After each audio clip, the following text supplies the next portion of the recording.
Stand by for action.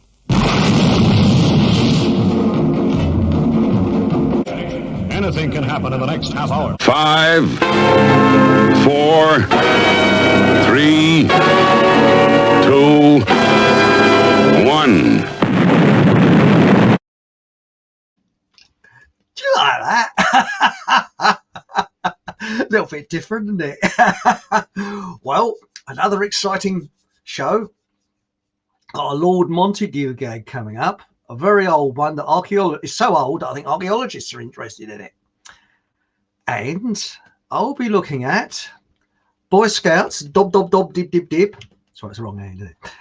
And the origins of the Green Movement, and what is really behind what's going on today. Now, first of all, let's start off with the Lord Montague gag, you see, because this is something to do with Boy Scouts, you see. When I was at the age when I started to discover the female sex, my dear old dad took me to one side and said, "Son, always remember Boy Scouts and Girl Guides." He didn't say that. Well, I've got to tell you the background of this gag, and I think that millennials won't understand it, may not. People from overseas may not understand it because it's a kind of, it deals with English slang, and I thought, well, I could describe the slang beforehand, but it killed a gag. But this is something, again, it is on the subject because I start off talking about Boy Scouts, and you think, what's he talking about Boy Scouts for? Well, I'll be coming to that later after the gag, you see, because I've got a Boris joke coming up at the end of the programme. So, first of all, I've been looking at Wikipedia. In 1954, and I'll just show you this caption, Lord Montague was found guilty of, shall we say, he had a lot of dealings with the Boy Scouts. And he was... you know, he was very friendly to them, shall we say. Anyway, I'll put this up again. So here it is. See? Montague gets 12 months. Now, can you imagine that was all over the placards? Now, it was in 1954 this happened. And as I say, my dad, he told me this, obviously years after, so I wasn't even thought of then. But he said that it was a fantastic scandal. There's gags going around all over the place. And at the time, my dad was working sort of in the suburbs of London. And in those days, there was a lot of pipe smokers around. I mean, I haven't seen a pipe smoker for years, since I was a kid, in fact. I don't think anybody smokes pipes today. Don't know. But my dad never smoked or drunk, but near where he worked, there was a tobacconist shop that sold chocolates, and he was a chocoholic. He lost all his teeth before the age of 40 because he loved his chocolate so much. Anyway, one lunch hour, he goes into this tobacconist to buy some chocolates. There's little, yeah, it's a small sort of shop. And I remember, in those days, there's no internet, obviously.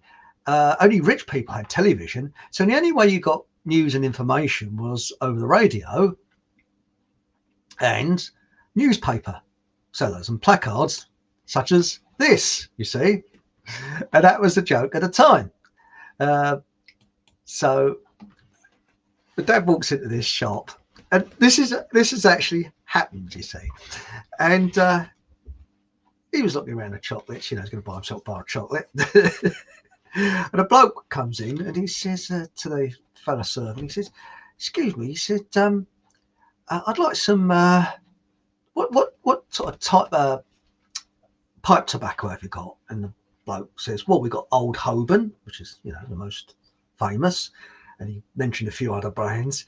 He said, "No," he said, "I was looking for this new variety that's been advertised." He said, "New variety has been advertised?" "Yeah," he said, "I'm looking for Lord Montague Shag."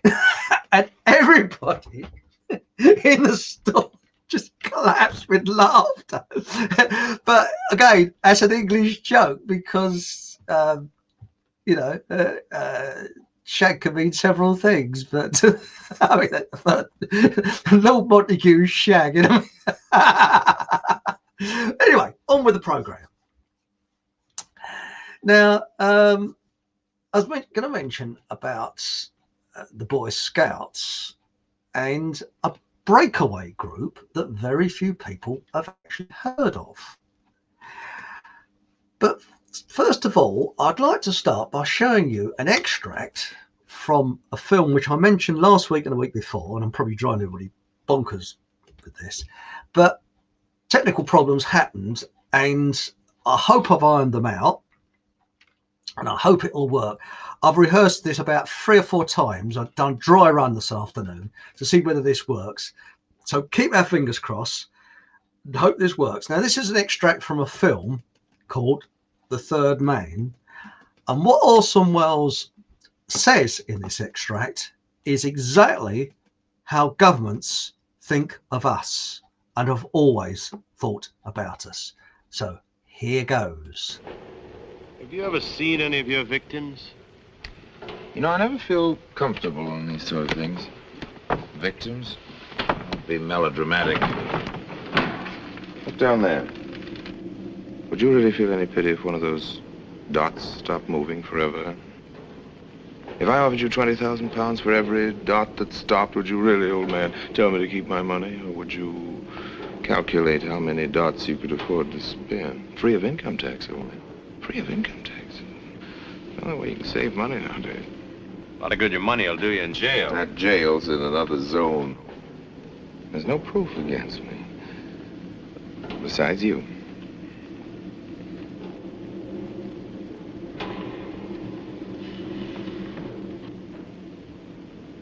I should be pretty easy to get rid of. Pretty easy. Wouldn't be too sure. I carry a gun. Don't think they'd look for a bullet wound after you hit that ground. Dug up your coffin. And found Harbor?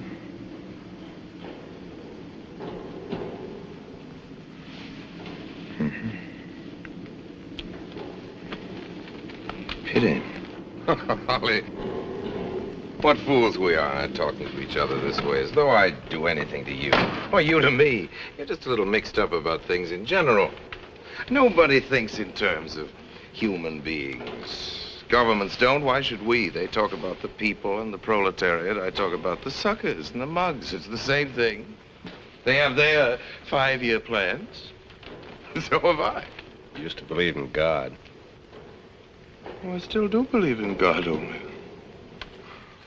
I believe in God and mercy and all that, but the dead are happier dead. They don't miss much here, poor devils. What do you believe in? Well, I think he summed it up. How governments think about us. We're just dots. And there's something else very briefly that he says. There's only a few seconds at the end of this scene. When we do meet, old man, it's you I want to see, not the police. Remember that, won't you? Don't be so gloomy.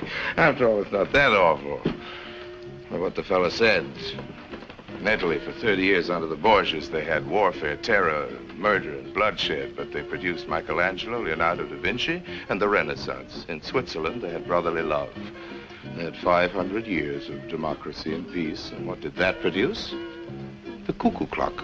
So long, Holly.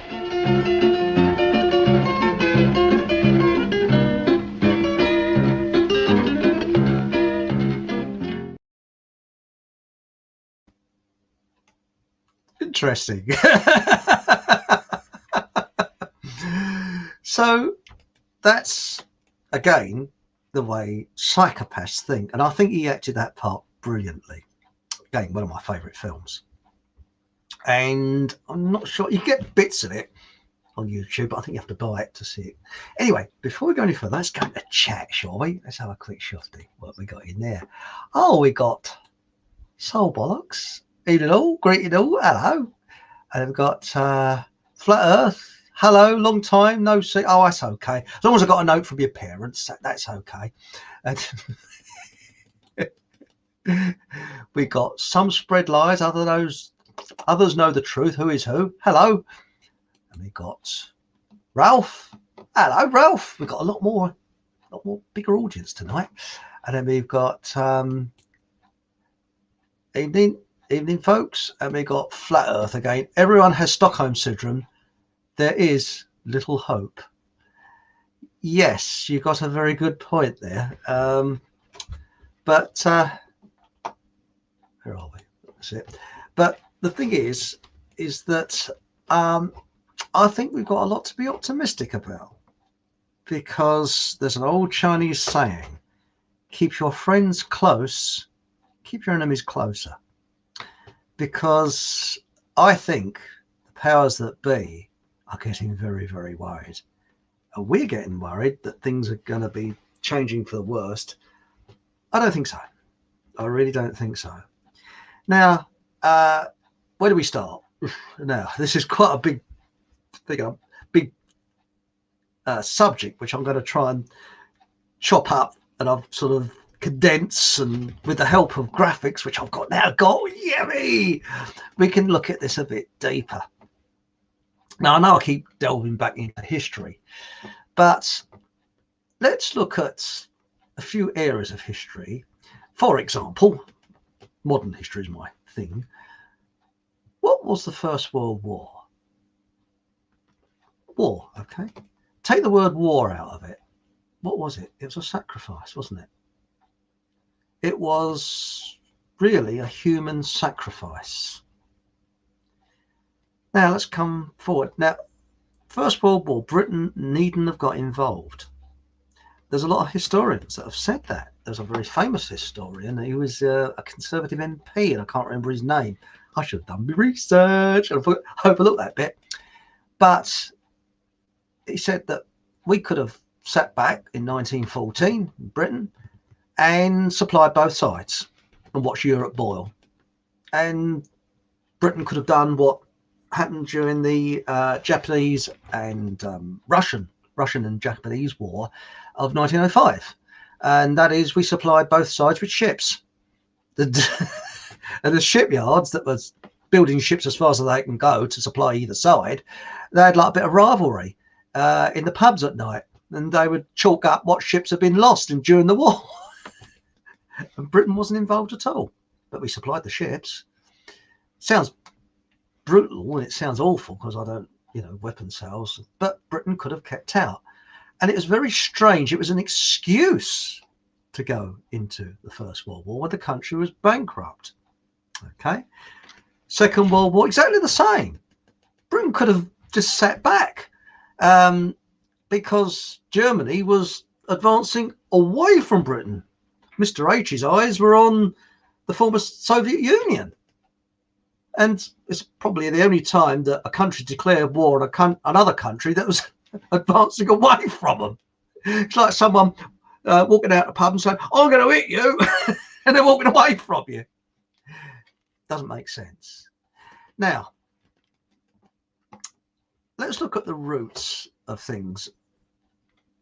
I think that there is something evil that is controlling governments, and you've got to sort of look down and look along. Like, for instance, Tony Blair was quite a reasonable, nice sort of character, but he lost a lot of friends because he suddenly turned very, very evil.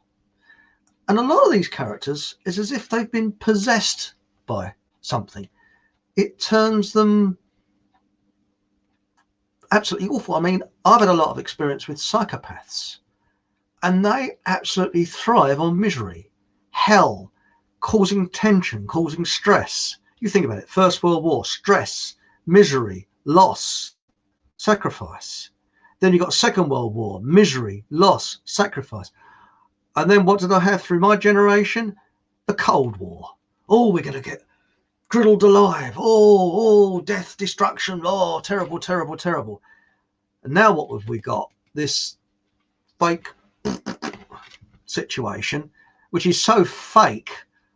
I just can't understand why people just can't see through it. I mean, and there's this new saying that's going around now. I went down to the local market. Well, call it a market. 2 stalls. That's all there's allowed. 2 stalls there, 2 food stalls. And as I was walking around these 2 stalls, I could hear one of the stall holders talking to one of the customers, and I overheard, "Well, everything's going to be okay now we got the VAX underway." And then later I got talking to a neighbour who said exactly the same. And those people are like duplicators. They kind of duplicate what the BBC has told them to believe. So they're really like what I could describe as zombies. And I wrote an article. Where is it now? There it is. I've put here, I've found that sheep are nothing more than brainwashed duplicators. Sorry, I just said that. They regurgitate what the controlled media wants them to say, not think. Now, as I've just said, I spoke to a neighbour who said, you know, exactly what he's been told to say. And I've finished off the article by saying, I think we should redefine what a zombie is. They were known as the living dead, but I now look upon them as sheeple that are completely brainwashed by the mainstream extravaganza. In that sense, I feel we are currently witnessing a zombie apocalypse. People that are willingly getting by something that's totally unnecessary, but in reality drastically shortens their lives. And that's what I think is actually happening. Now let's have another quick look in chat, because I'm going to move on to a little known group that was linked to the Boy Scouts and I think has an effect today. Right, so let's have a look in chat. What we got here? We got right. Now we have a that's right. It's a war on our minds, isn't it? And now it's got here. It was freezing in the Cold War. And then we got mass genocide is what we are witnessing. Yes, we are witnessing mass genocide. It's exactly to United Nations Communist Genocide Agenda 2030, and it starts with Genocide Agenda. Well, it's called UN Agenda 2021, and then it finishes at 2030. Now, if you tell a zombie something that is written down exactly what they're going to do, they're going to wipe out most of the Earth's population. They'll go and sort of gaze off into the sky. They don't want to know truth. That's truth. You can see, they could see it in black and white. They go, oh, or they might go, oh, yeah. And then they get a dose of the old BBC propaganda and they're back to again. And I look at them as, I think they're the modern day zombies. I really do. Because what they're having is a genetic alteration. And there's a heck of a lot of writing, a lot of blogs by doctors and people like that. Again, I should have done my research, that says that it could actually create a sort of zombie apocalypse. Now, regarding the population, there was something in the, I hasten, I don't buy The Guardian. This was online, The Guardian online. And we are facing a crisis of not overpopulation, but underpopulation. And I'll just read a few extracts from this article that was on Sunday. It came out on Sunday by a chap called Carl Flynn, C-A-L, well, it might be a woman, I don't know, C-A-L-F-L-Y-N. And it came out January the 24th. Oh, sorry, it wasn't last Sunday. It was January the 24th, 2021. And it said that back in 1968, the Stanford biologists Paul and Anne Eldrick infinitely predicted that millions would soon starve to death. But their best-selling doomsaying book, The Population Bomb, since then, fears gone the opposite way. Now, what's actually happening, and I can't read the whole lot, it's huge here, but they're saying the fertility rate is falling dramatically in England and Wales from 1.9 children per woman in 2012 to just 1.65 in 2019. I don't know how a woman has 1.65 children, but there we go. This is provisional figures from the Office of National Statistics for 2020 suggests it could be 1.6, which would be the lowest rate since before the Second World War. The problem is even more severe in Scotland, where the rate has fallen from 1.67 in 2012 to 1.37 in 2019. And then it goes on to say that we are heading towards extinction because we're not having enough children. And there's areas in Spain, Italy, Ukraine and China that are so underpopulated, there's villages that are just empty. And in Japan, they're going, it says in Japan, they have ghost homes that are totally empty because there's so few people. The population is dropping like a stone. So, and they reckon that, closer to home, in the EU, an area the size of Italy is expected to be abandoned by 2030. Spain is among the European countries expected to lose more than half its population by 2100.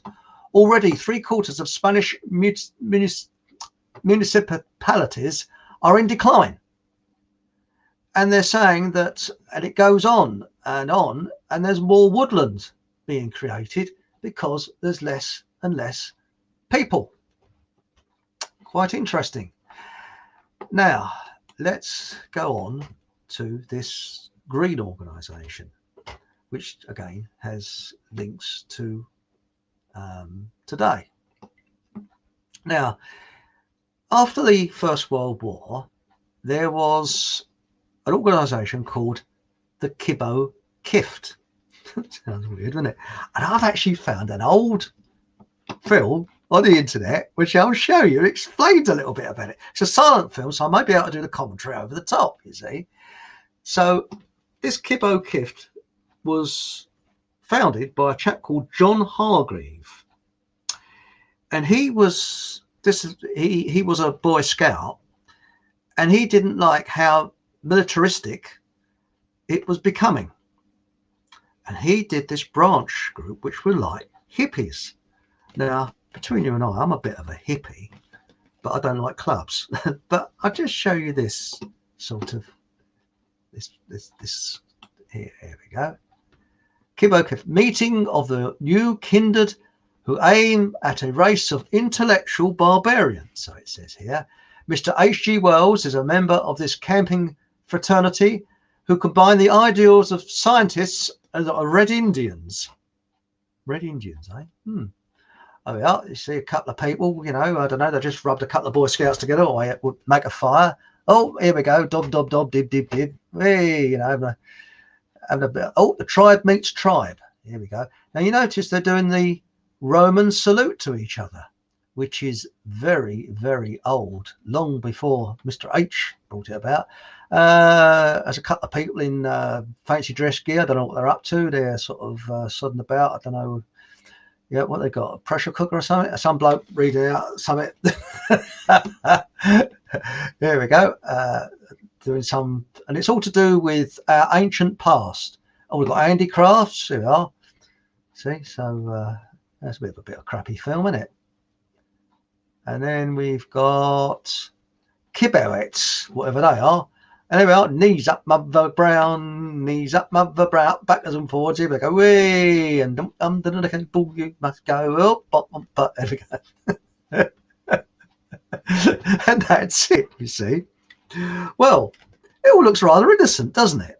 Now, I don't like clubs because I've discovered that in life, there are generally three types that are attracted to clubs, and I made a note here, and that is egotists, opportunists, and sheep.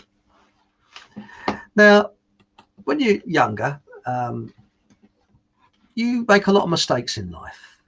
And I'm quite good at making mistakes. In fact, I'm so good at making mistakes, I could actually start a consultancy of making mistakes, how to make mistakes. But seriously, that is what life is all about. You learn by your mistakes, and it's understanding yourself. And using an old hippie 1960s saying, finding yourself. Now, when I was in my late teens, possibly early 20s, I was still with a permanent work. Still doing architecture permanently. I was very lonely, but I didn't understand that I was an introvert in those days, and I didn't understand that I was a highly sensitive person. Well, I did. Correction. I knew I was a very sensitive person. I've always known that, but I've found out more about it in the last couple of weeks. And I was really low, and I was thinking, you know, people are finding their blokes are finding their girlfriends, and I was on my own, very lonely, very down. And I joined this social club, which is about, I think it's called Chalk and Cheese. It's not me at all.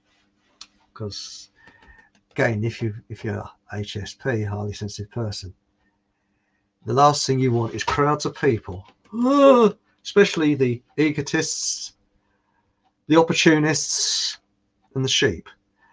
And I know now that trying to find a girlfriend, that's the reason I joined it, because I want to find a girlfriend. No, because all you're going to find is, as I say, is the egotists, the opportunists, and the sheep. And that's how society's run, isn't it? The egotists who try and run it. Anyway, I went along there, and within a very short time, because of my sort of rather placid behaviour, shall we say, the opportunists were there, and they would say, right, I want you to do this, not do you mind doing this? And I found that I was like a blooming taxi service. Oh, we do this, but they never say, do you mind? It's always, you will. And I did, and I thought, right, this is not me. I'm glad I went along, because it taught me a lesson. It taught me more about myself, and it taught me that I'm not a clubby person. I'm not a team player, and I don't like crowds. Anyway, trying to get away from these people, my phone wouldn't stop ringing. And in the end, I had to pull the plug out, which you couldn't do in those days because you get this sort of loud beeping sound. So I had to change my number because I just got fed up with the phone. And it's always people want to ponce off of you. Oh, and it was never, I remember I was at this place and I was talking to somebody, and someone I didn't even know turned around and said, oh, I've just heard you in your conversation, you're not doing anything next Saturday. Right, you can come over to my place and I'm moving a load of stuff over to somebody else's place, and I've seen you've got an estate car and we can pile it all in there. Not, do you mind, or excuse me, or ask it. No, you will do it. So I had to sort of make excuses saying, oh, well, actually, yeah, something might crop up. I might have to go to work and all that. But they don't take no for an answer. You're like a fly in a spider's web. And the more you try and get out of it, the more you get entangled. And what I did learn from that is you've got to be blunt, bloody rude. No, I don't want to do it. Why not? I don't want to do it. But if you're Mr. Polite and don't want to upset people, you'll be taken for a ride. Well, they probably said, oh, there's a mug, take him for a ride, you know, and that's really what it's all about. And I am across this, I did a contract, when was it now? Around about year 2000, the end of the 1990s, early 2000s.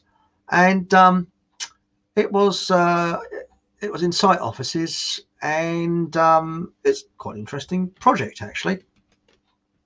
And it was miles from anywhere, and the nearest town was about 3-4 miles away. It wasn't that far away.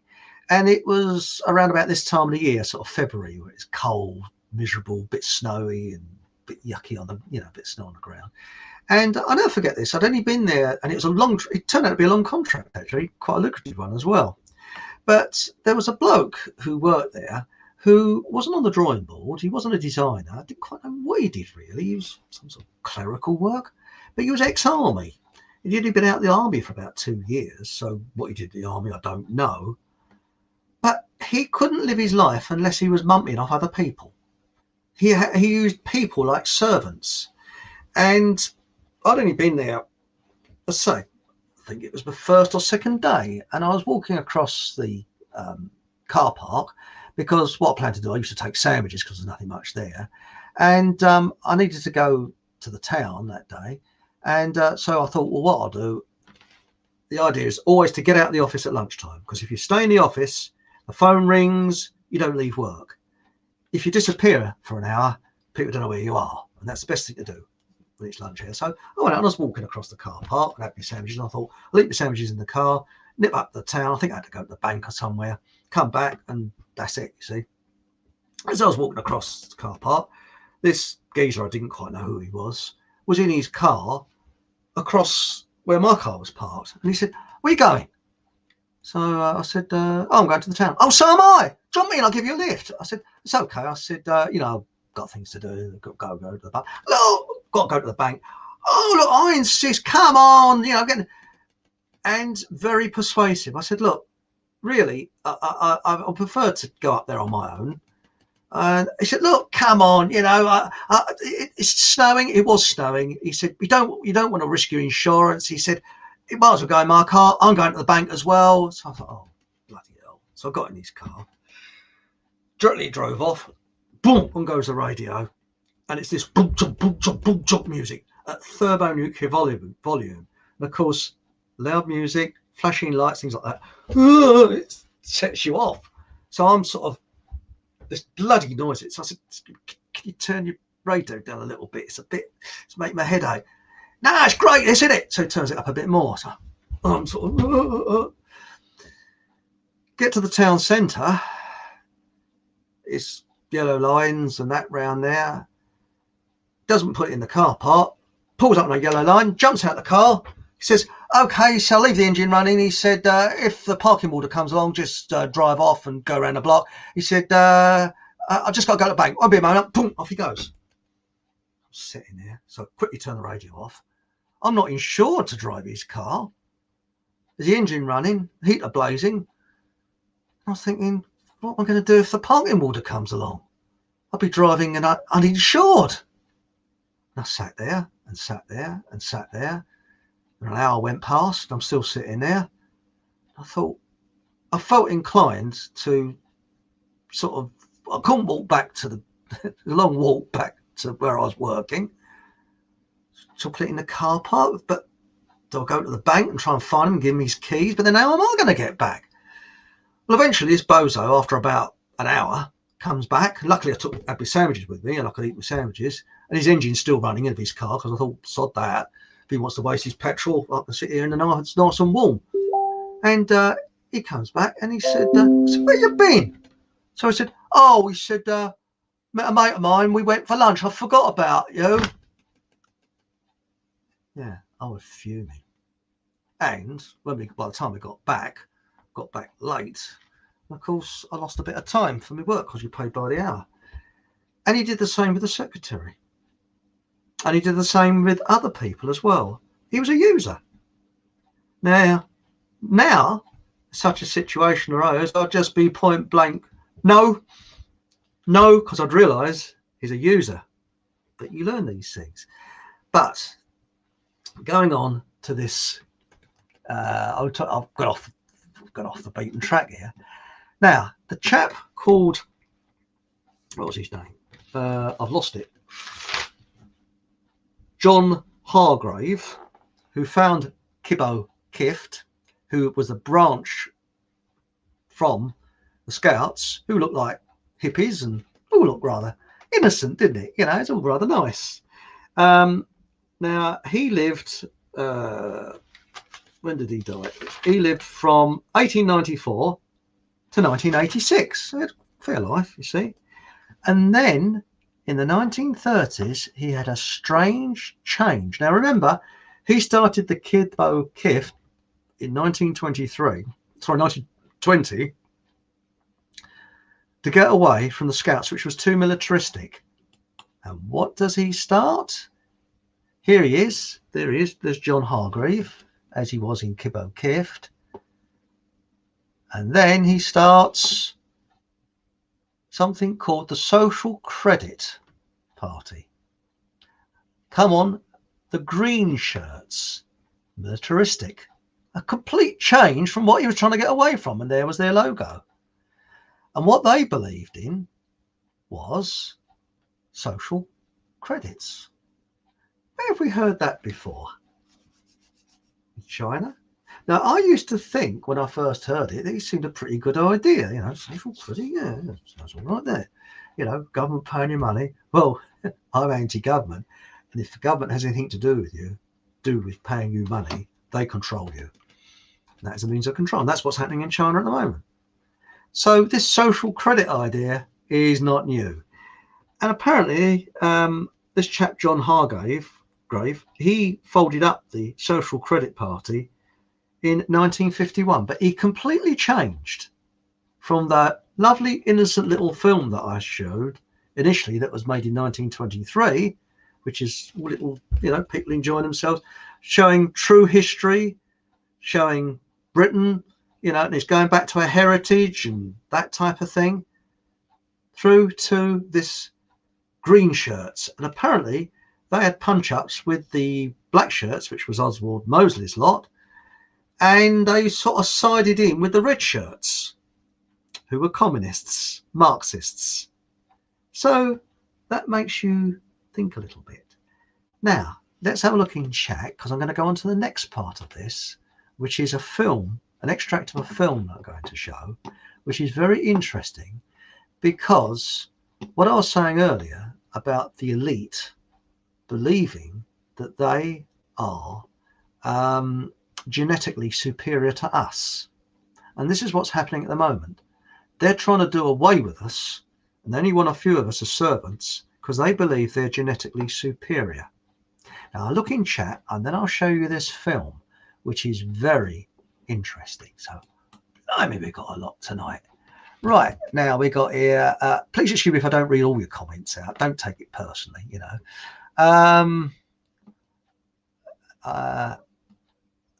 Now, all crumbs, I've got to go back here. I'll try and read, excuse me if I miss a few, shall we? Now, this is an interesting one. I was reading some government, this is from Emin, reading some government PDFs about demographics today, saying how costly the elderly are. Yeah. Well, let's face it, that there's a graph that shows that before that and after that, and it goes and then shoots straight up. Very, very interesting. And yes, useless eaters. And now we've got another one here. The name of the group was interesting. Dr. Richard Day talked about the New World Order, if barbarians, who were kind of scientific Illuminati. According to the doctor, they supposedly heard his lecture. That is interesting. Thanks, Emma. I'll look into that. Now, yes, I also found a page that shows that the death rate has been increasing for the last 7 years. The last year's increase was nothing special. It's obviously a result of post-war baby boom. Well, my and I got here, and subsequent drop in fertility. Well, I don't believe the NHS. I think everything is set up by the government. Look at the opposite. I don't think the NHS was set up to save lives in many. Well, it was, I suppose, in a way, but it was hand in glove with the pharmaceutical mafia. But I think they've been quietly, and this is my own personal view, carrying out, shall we say, secret euthanasia for years. Because I think in 1971, when my grandfather passed away, I think he was done in, and it was very mysterious the way he finished his days. I won't go into that. And the way my parents were, I think they were finished off by the NHS. But really, you know, when you look at groups that are trying to find, shall we say, an end to all these problems, what the government are doing is what they've always done. They've had the secret services, their jobs like 77 Brigade and people like that, and they've been very successful at it. What their job is if there's any group that's going to be a threat to the government, they infiltrate and destroy it from within. And that's what I believe the 77 Brigade, 1970 Brigade, there's all kinds of branches and groups. That's what they're doing now. Because the amount of times when you look on social media, you see, this is a shill, they're a shill, they're a this, they're a that, they're doing it. They're turning people against each other, and they're very successful at it. They did this after the First World War with the militant veterans associations. They absolutely tore them to shreds. And then after the World War II, you notice now what they say is right wing. Well, really, Mr. H he combined nationalism and socialism together to find National Socialism, and things like fascism was really Italian in many ways. But I'm not going to go into that. But have you noticed that any groups that say anything against the agenda, say the abolishing of usury, bang, they're decimated straight away. BNP, now I don't support political parties or anything like that, but the BNP, they were left alone until they mentioned the abolition of usury. And Nick Griffin mentions this. You can actually go on to YouTube and look up a YouTube video, and he said directly, he said that, pow, in they went and completely decimated it. And this is what's happening to groups today that are trying to bring an end to all this nonsense. We're not organised, but we can't be organised, because if we were organised, then the powers that be would get their people in and decimate it. And this is why I think that most people are speaking the truth, the majority of them, they're on the right tracks. They're okay. Even David Icke, he might be used, he got on the BBC, might be, I don't know, but he's probably being used without realising it. And you've got Piers Corbyn, all kinds of people. But then what's happening, they're either being used, or they're kind of, the infiltrators are going in and making everyone suspicious of everybody else. And that's their job. So you just sort of watch out for that. Now, let's go back into chat. Where are we? Uppy-dumpy-dumpy-dumpy-dump. I have sometimes in small shops and in buses. What did it do? Oh, sorry. Got ahead of myself. I haven't worn a mask yet. How about you lot? I have not worn a mask at all. Not at all. I've had some bozo before that it was made, I wouldn't say law, it's not law, but shall we say they wanted you to wear them in shops. Someone in Lidl's, some geezer said behind the till, said, could you stand back? Stand back, stand back. This is when all this fake demic started. And I thought, what a rude git, you know.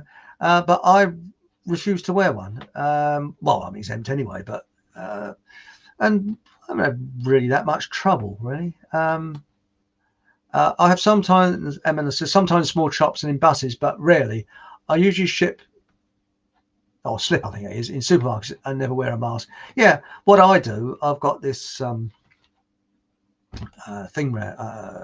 card, which I spoke about the other week. Some put it on my website, and I just show that. I'll give them a quick flash of it as I walk in. That's it, you know. It says here, was it depressing the number of people wearing masks? Yeah, I find that. But again, I look on them as zombies. You know, just look at them, just absolute zombies, because they believe everything. I mean, you think about it, 1914, people are falling over themselves to go and get killed. They believe the government, didn't they? Just think about it. Then you look at 1939, then people are a little bit wised up. And what did the government do? Do these propaganda films where you see a young man said, I can't wait to enlist and do my bit. Hang on, soldier of the pill. For my country. Looking, you know, it's always that sort of distant talking, you know, sort of. Now, where are we? And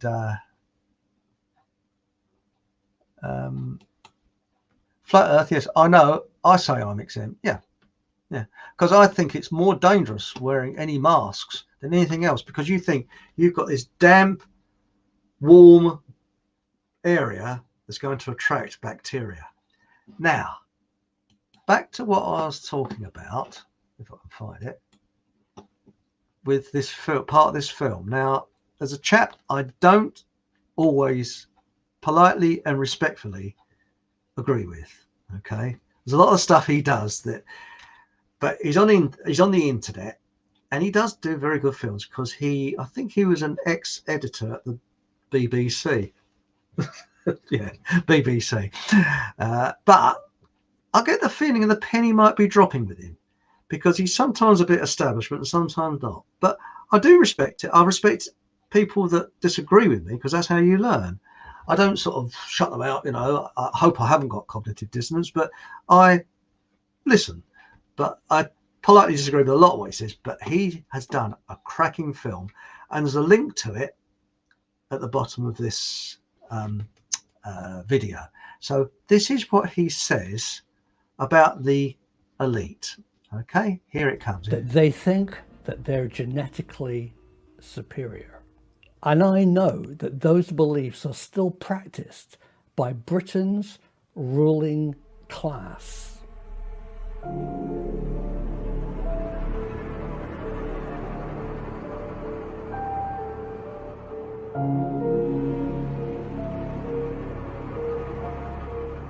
And Stanley Kubrick wanted to make a film about it called Eyes Wide Shut, but he strangely died before the film was released. The studio version of Eyes Wide Shut you can see today is not a Stanley Kubrick film. And it's the only one of his films where there is not a director's cut.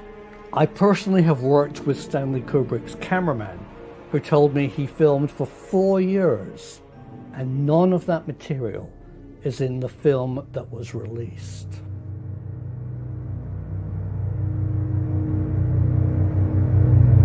You have to ask the question, why?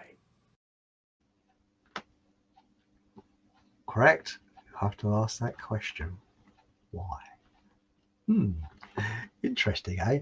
I hope you can view these films okay, and I hope this is working all right. Right, now let's have a look in chat again. I'm sorry if I'm missing a few of your comments. The government website says that you can ask, says they can ask you, but if you say that you have an exemption, you don't have to do anything else. That is quite correct. You see, the thing is that they cannot say you have to wear a mask, because that is against the 2010 Disablement Act.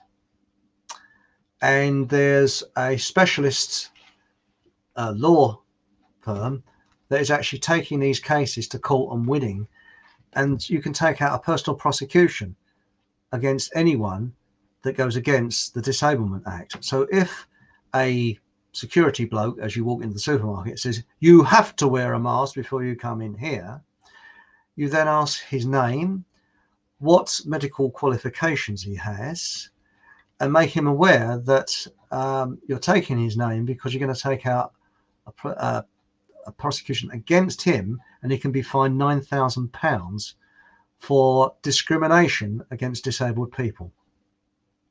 So that's why they can't actually hold you to it.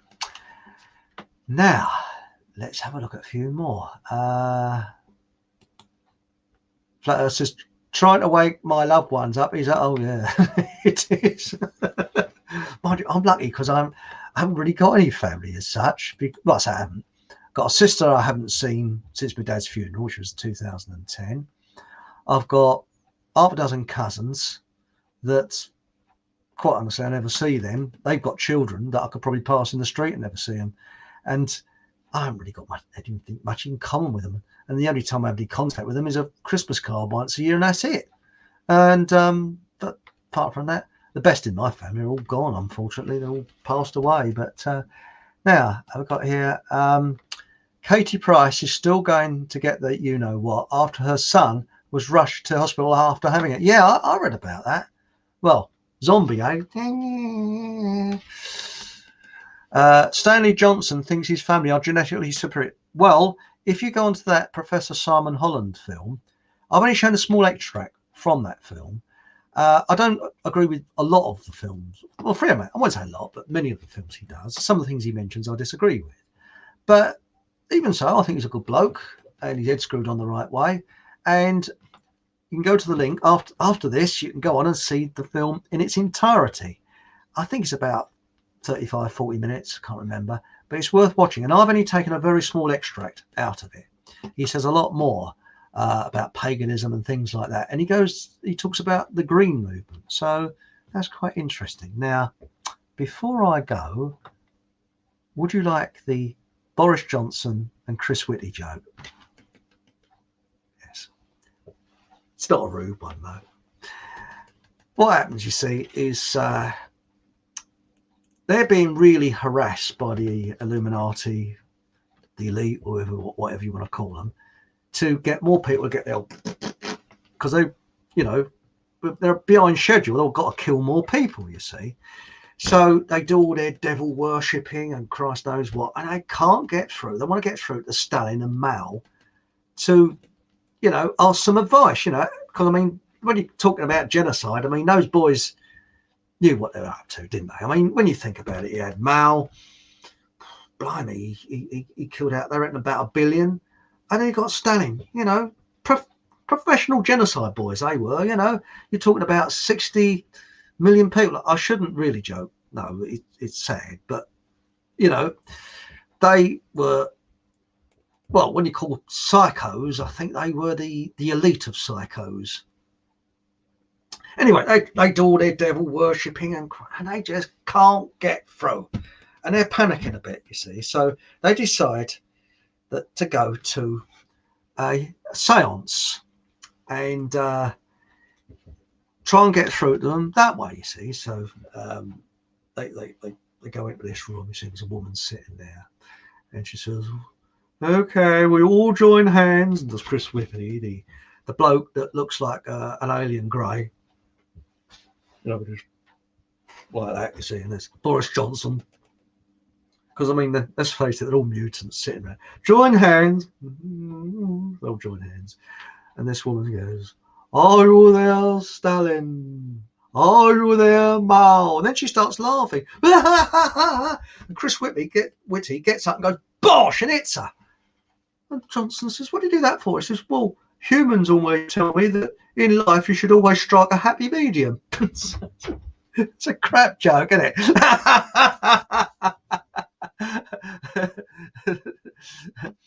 Right, now, thank you very much for joining me, and it is really much appreciated. Thank you very much, and I really enjoy reading your comments out, and I guess a few more here that's coming in here. Again, I do apologise if I've missed a few. I really do. I'm terribly sorry. It's not on purpose, I assure you. And I've got here, what we got here. Did you know how many people have died on this world since records began? No. Less than have ever lived. True. That's interesting. I'll do a bit of head scratching on that after the programme. Well, all it leaves me to say, please copy and share this to your friends and that. And okay, thank you very much for joining me. Please remember to ding the little bell, ding, ding, ding, ding, ding, and subscribe. It costs nothing to subscribe. That's the thing. It's free. So, they're not going to bill you for £1 million. It's just press the subscribe and it's free of charge, you see. But it just helps to get the figures up. And if you want to, if you like this, you like the gags, you can treat me to a cup of coffee. There's details in the below this video. So thank you very much for joining me, and join me next week, same time, same place. And good night.